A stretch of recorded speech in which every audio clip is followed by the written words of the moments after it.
Abbiamo visto c'erano le forze dell'ordine con un gommone anche perché il seminterrato è tutto allagato.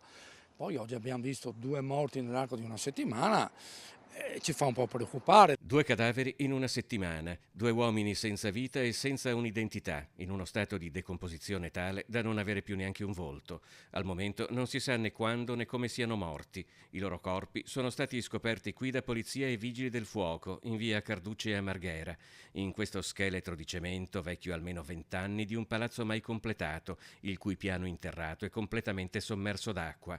Uno strato d'acqua nera, impenetrabile, che non si sa quali altre macabre scoperte possa riservare. Oramai avvolto e nascosto alla strada da una fitta vegetazione selvaggia, questo rudere è stato via via sede di sbandati di vario genere che di volta in volta lo hanno eletto a proprio domicilio, spesso sgomberato dalle forze dell'ordine e tornato altrettante volte a popolarsi, come testimonia il sentiero che conduce all'interno, segno evidente di un tragitto che continua ad essere percorso.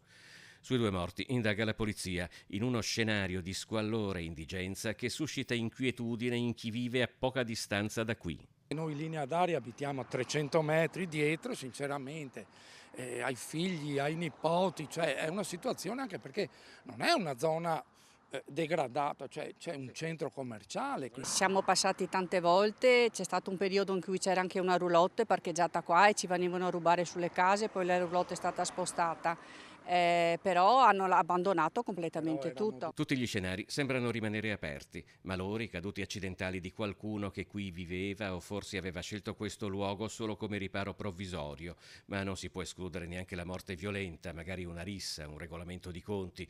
Probabilmente tutto può essere in uno scenario di degrado che diversi residenti chiederebbero di estirpare alla radice, magari partendo da uno sfalcio del verde che al momento nasconde ciò che accade in questo stabile, nonostante si affacci su una strada trafficata. Di sera c'è sempre qualche individuo un po' ambiguo che gira, però arrivare al punto di, di dire dei morti, nonostante ci sia molta forza dell'ordine, anche l'esercito che gira, su questo bisogna dar atto, però anche se passano con le macchine in una situazione così non si vede niente.